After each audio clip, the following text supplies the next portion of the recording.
For today's video guys, nag-fishing na naman ako dyan guys. So, yan. Nakikita nyo naman, akala niya may huli eh. Yan, hagis. Pag hagis ko dyan, tingnan nyo guys ha. Yan oh. Kaya lang, sablay eh. Sablay guys, sablay yung hagis.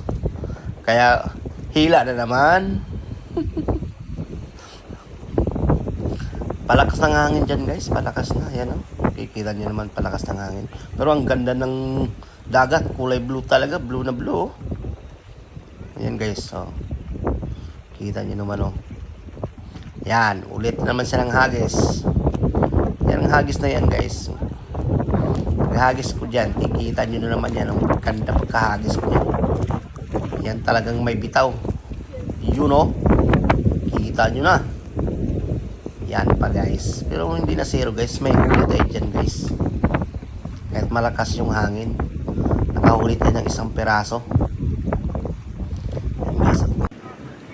Kaya lang maraming nag-ano dyan. Yung nagbuboat, nag-kayak. Pamili oh. Pamili. Mayroon pa dyan nag-fishing dyan na sa gitna talaga.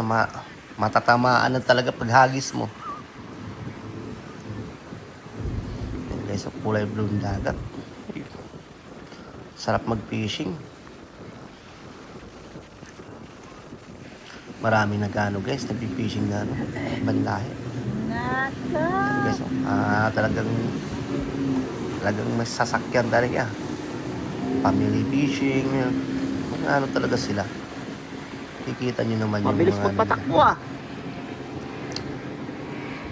Masarap kung makabila ko ng ganyan guys na ano. Ng lansa ba. Punta na kayo dito, mamingwit tayo. Ayan o.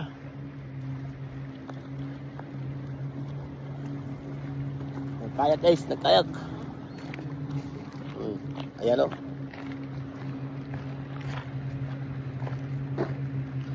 Ngayon, araw ng Sunday. Dito na, mingwit na naman. Ayan guys. Yan guys, dyan pag huminto sa gitna, o, siya mo. Pag hinanggisan ko yan, madadali talaga. May dali sa inyo dyan. Ang lapit lang yan guys. Nasa gitna pa huminto. Matagal pa umalis yan. Sa gitna lang talaga oh. Yan guys, o. Pipishing din sila, family fishing din sila. Ano. Wala pang huli yung okay tatlong rod natin guys. Ayan guys. Alis na kasi sumigaw yung tatlong rod sa yan. kabila. Ang matamaan kay dyan. Yan.